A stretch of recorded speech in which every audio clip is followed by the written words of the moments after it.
All right, everyone, welcome back for part 2 of our deep dive into modern Indian history. Part 2. It's really designed for anyone who's fascinated by India's past, but especially for those UPSC aspirants out there, prepping for the GS1 exam. Yeah. If you're in school or college and you're just, Just a history buff.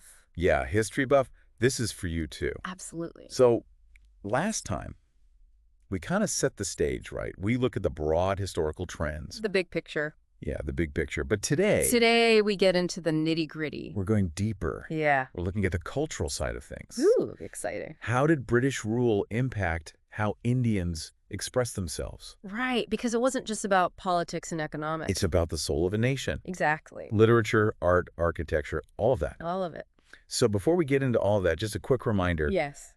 Hit that subscribe button. Please do. Give us a like if you're enjoying this. And tell your friends. It really helps other people discover the show. It does. Okay, let's dive in. Let's do it. Let's talk about this new middle class that emerged during this period. Oh yeah, this is key. Yeah. This is the heart of so much change. So what happened? British education, I'm guessing? Right, you had universities popping up like Calcutta, Bombay, Madras. In 1857, right? That's the year. Big year. Huge. And they started producing these Indians who were fluent in English, steeped in Western thought.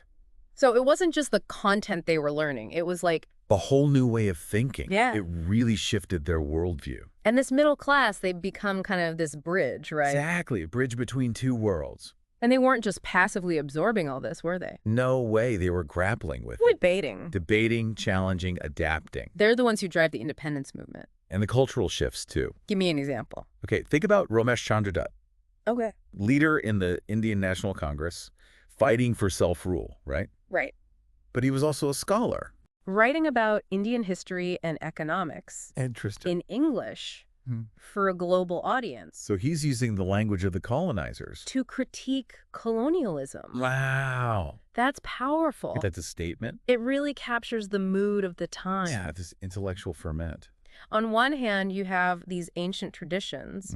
On the other hand, this flood of new ideas. It's like a clash of civilizations. Yeah, and Indians were caught in the middle trying to figure out Who they were. exactly what it meant to be Indian in this new world. And you see this playing out in the literature of the time, right? Absolutely. That's not just dry facts and dates. No. It's how people were expressing their Hopes. fears, anxieties. This whole new way of seeing the world. It's like they were grappling with their identity Exactly. on the page. On the page. And what's interesting is they didn't just copy the West. No, it was a fusion. A blending. A blend. Okay, give me some specific examples. All right, so imagine this.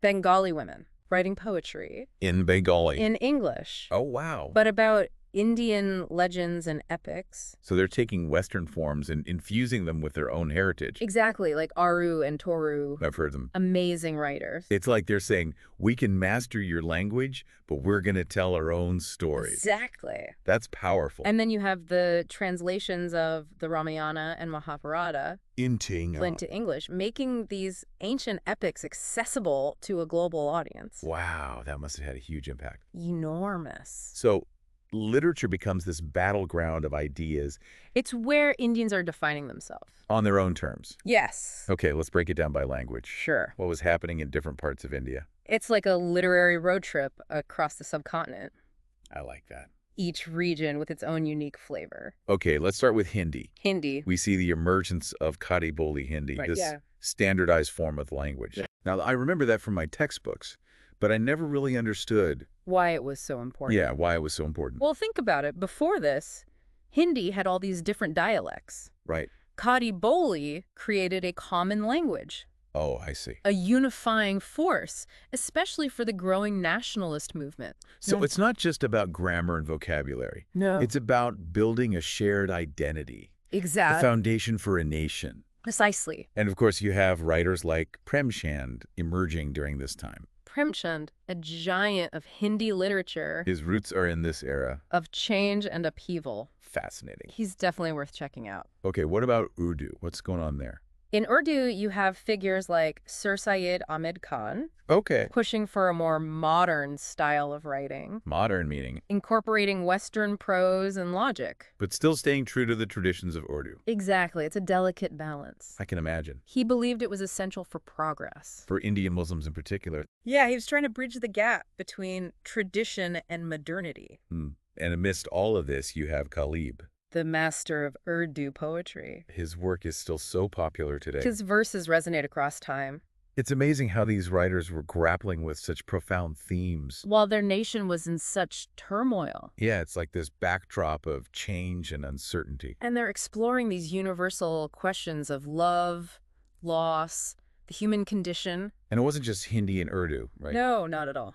This literary flourishing was happening all over India. Tamil, Telugu, Marathi, Punjabi. Every language had its own renaissance. Its own champions of modernity and tradition. It's incredible, the diversity and the creative energy of this period. It's really inspiring. Okay, so we've talked about the world of words. Words. What about visuals? Art and architecture. Ah, yes. You can't ignore the elephant in the room, right? What's that? British architecture in India. Oh, great. It's pretty hard to miss. Those imposing structures? Yeah, they're everywhere. But it's not just about the British imposing their style. Oh. There's more to it. There's a deeper story here. I'm intrigued. Tell me more. So, while the British were building their Raj-style buildings, something else was happening. What's that? British scholars. British scholars. Yes, they were rediscovering India's own artistic heritage. Interesting. And this sparked a renewed interest among Indians themselves. In their own traditions. Exactly. So it's like this ironic twist. The colonizers inadvertently helped revive the colonized people's appreciation for their own culture. Wow. That's fascinating. It wasn't just a one-way street of influence. No. It was more complex than that. Give me an example. Okay, think about the Jaipur Museum. The Jaipur Museum. It blends traditional Rajput architectural elements. Modern functionality. Exactly. It's like a symbol of this fusion, right? Yes. This idea that India could embrace modernity. Without sacrificing its own identity. That's a powerful statement. It really is. Yeah. Yeah, it really is a powerful statement, that Jaipur Museum.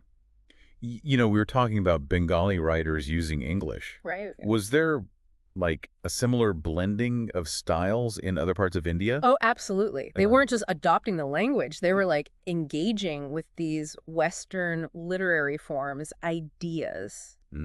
Like take Michael Madhusudan Dutt, key figure in Bengali literature. Okay. He experimented with like blank verse sonnets, which were popular in English poetry at the time. Right. But he used them to tell stories from the Mahabharata. So it's like a conversation. It is. Between cultures. Yeah. Not just imitation, but like responding, adding your own perspective. Absolutely. Were there any other writers who were doing this? Many. Give me another example. In Urdu, okay, you have Sir Syed Ahmed Khan. Right.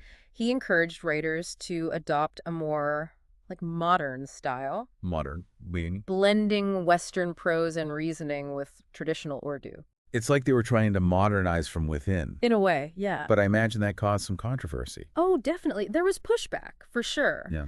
But this push for modernization is often tied to this growing sense of nationalism. Okay. Writers began to critique colonial rule, explore what it meant to be Indian in this new era. So literature became a way to challenge the status quo. Exactly.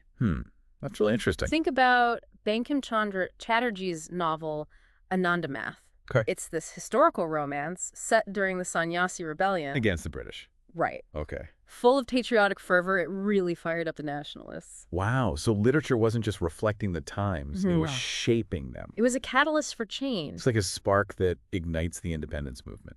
You could say that. And this wasn't just happening with novels, right? No, and poetry, drama. They all played a role. Absolutely. They were powerful tools for expressing nationalistic sentiment. For mobilizing people. So we see this incredible link between culture and politics. They're intertwined. They feed off of each other. Yes. And this energy, it ultimately leads to India's independence. Right. It's not just a straight line. No. It's this dynamic interplay of forces. Fascinating. So let's move on to another region. Okay. Maharashtra.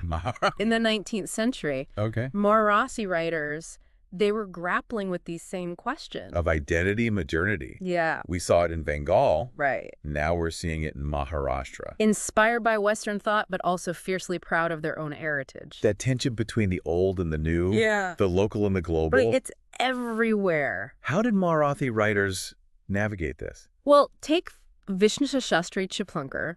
Okay. Journalist, essayist, novelist. Oh, yeah, he did it all. He was a real advocate for social reform. A modern India. Yes. He sounds like a bit of a rebel. You could say that. He wasn't afraid to challenge tradition. He believed that India needed to embrace reason, scientific thinking, to progress. Sounds like Rajaram Mohan Roy. Similar ideas. They weren't just artists. They were agents of change. Yeah. Public intellectuals using their platforms to push for a better future.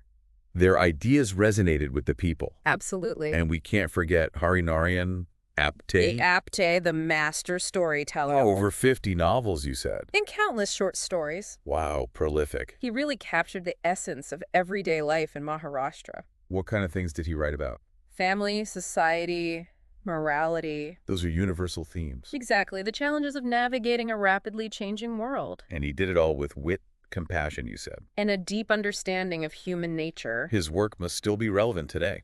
It is, surprisingly so. So this literary awakening wasn't just about language and style. No, it was deeper than that. It was about wrestling with these big questions. Identity, progress, what it means to be Indian. In a world that was changing so fast. And these questions, they wouldn't stay confined to books and journals. Right. They would spill over into politics. Absolutely. And eventually lead to India's fight for independence. That's the next chapter. Oh, I can't wait to get to that. We've covered a lot of ground today. Yeah, we have. It's good to let these ideas sink in. Yeah, we'll take a pause here. A little break. But trust me, everyone, this journey is only going to get more fascinating from here. So we're back, and we were talking about how all these cultural shifts were like the foundation for India's independence movement. It's like the groundwork. Yeah, it wasn't just happening in isolation, right? No, it was all connected. You mentioned this idea of literature as a catalyst before the break. Yeah. Can you explain that a bit more? Well, think about it.